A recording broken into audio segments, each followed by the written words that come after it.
Welcome to CounterSight's Counter Spotlight. It's Chryson here, and today we'll be featuring Orca. 이름은 오르카. 목표는 침식체 섬멸.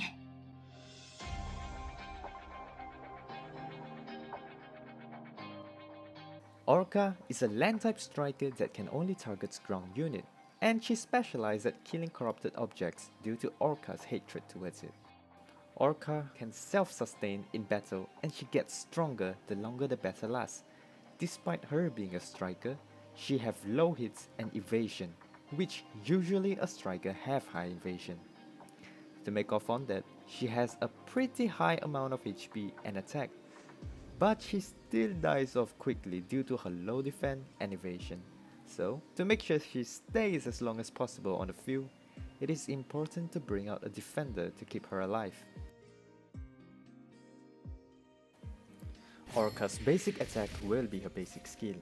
Orca will swing her dagger widely, dealing 3 rows of damage in a single combo, and she will be slowly moving forward while performing her basic attack. Her basic attack will also be AoE, dealing damage to up to 2 enemies in front of her. Other than the basic attack, she also comes with another passive within her basic skill, which is when she is downed by enemy, she will inflict another AoE attack to surrounding enemies when she rises up. Orca's passive skill is the Regenerator. This is one of Orca's highlight skill, which allow her to self-sustain in battle and get stronger the longer the battle lasts. When she hits a target, the target will be debuffed for 4 seconds. And if the debuffed target dies while the debuff lasts, which this target could be killed by Orca or any other character, Orca will then recover a portion of her HP with 8% at base level, and increases her attack by 4%, which this attack can stack up to 20%. This is one of Orca's most important skills that should be focused and maxed out on as soon as possible, as the passive HP recovery from the kill will increase from the base of 8% up to 12% in level 4.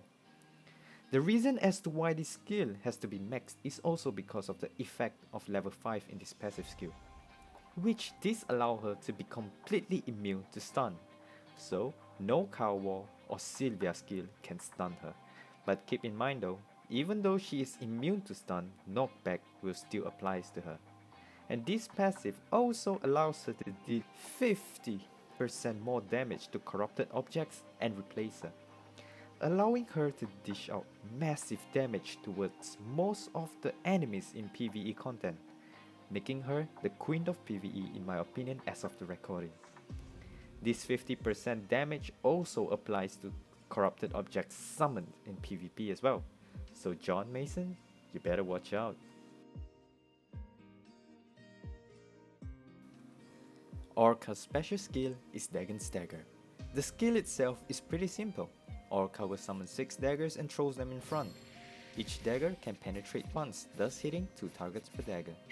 Of course, if the targets are not dead, then all 6 daggers will hit them, dealing 6 rows of damage, which is a lot of damage considering how simple the skill is. Now this is not a skill that needs to be maxed at first, but leveling it up can increase the skill's damage by an extra 25% at level 4. And at level 5, the cooldown of the skill goes from 18 seconds to 14 seconds, which is actually really short.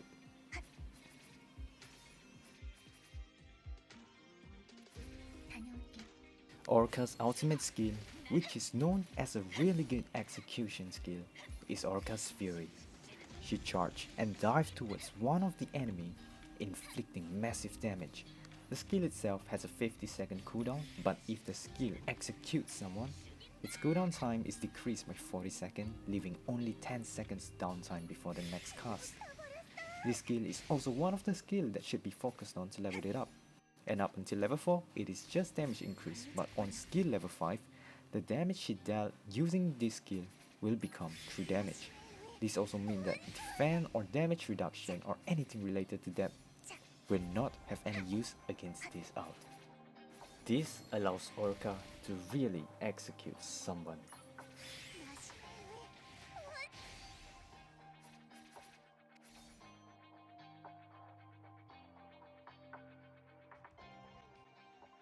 Generally, pairing with Orca isn't that hard in both PvE or PvP. Since Orca's survivability is pretty low alone before she kills any enemy, it's best to pair up with someone that can protect her.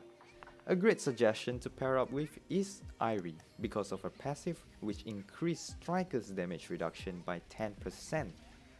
Pairing her up with any defender that can taunt the enemy is also a good choice as well, such as Liu Mi for example.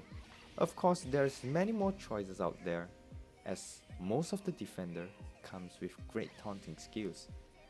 Since she can't survive early on, having a supporter to boost her survivability is a good idea. A great choice would be Young Harim. For that, she also gives skill haste, so Orca can use her ultimate as early as possible. Of course, if you don't have Young Harim, any supporter would do just fine to help Orca survive.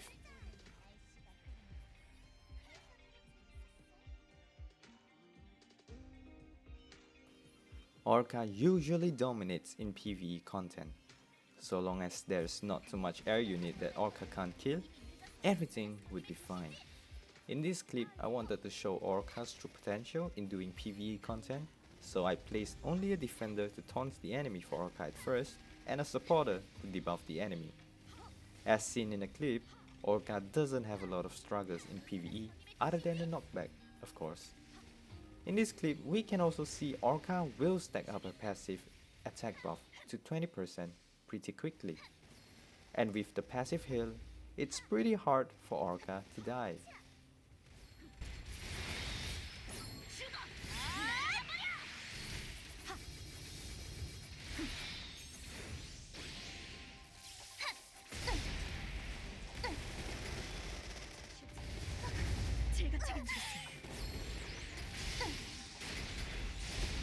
Now that the defender is dead, she starts to struggle in surviving. So I place supporter to keep her alive. Now to keep in mind though, that in usual PvE content, we would just place our unit and just let it be. So this clip is just for showcasing purpose, but not an actual guide on how to play Orca in PvE.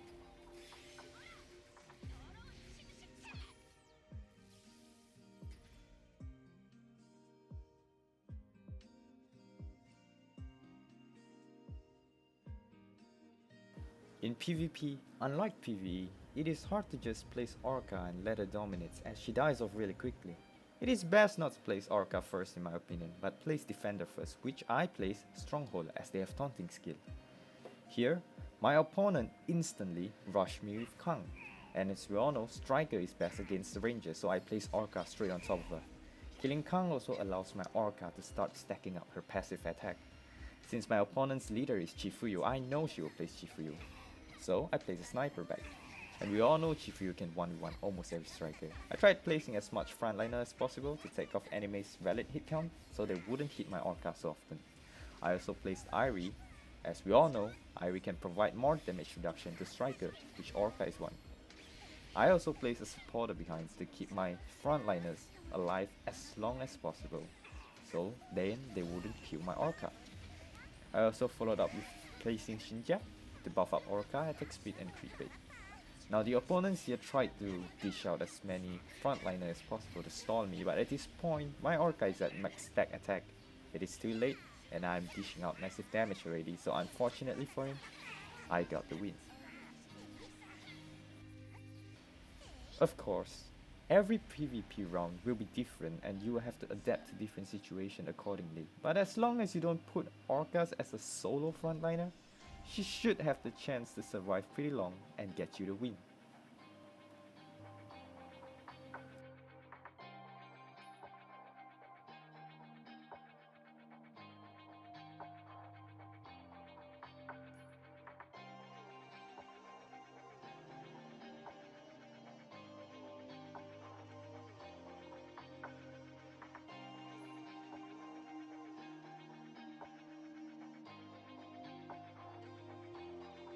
At this point, we all know that Orca have bad survivability, so the item build must compensate for her weakness. In PvE, since we do not have to worry on what the enemy will be placing, we can simply place all the character we want in order.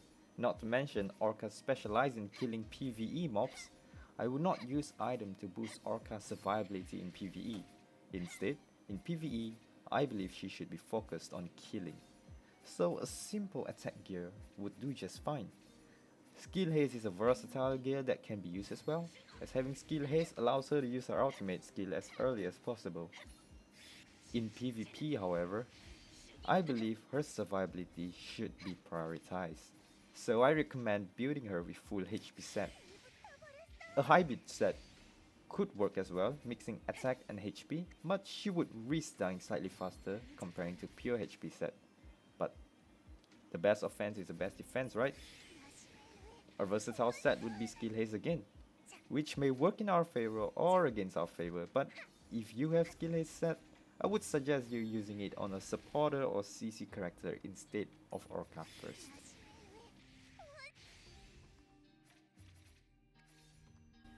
I think that's about it for today's video. Thanks for watching Orca's Counter Spotlight.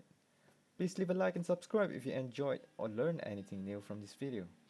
Do comment down below if there's anyone you wish to see in the next Counter Spotlight. And if there's anything I should improve on or anything to ask at all, don't hesitate to comment as well. With that, I hope to see you in the next video.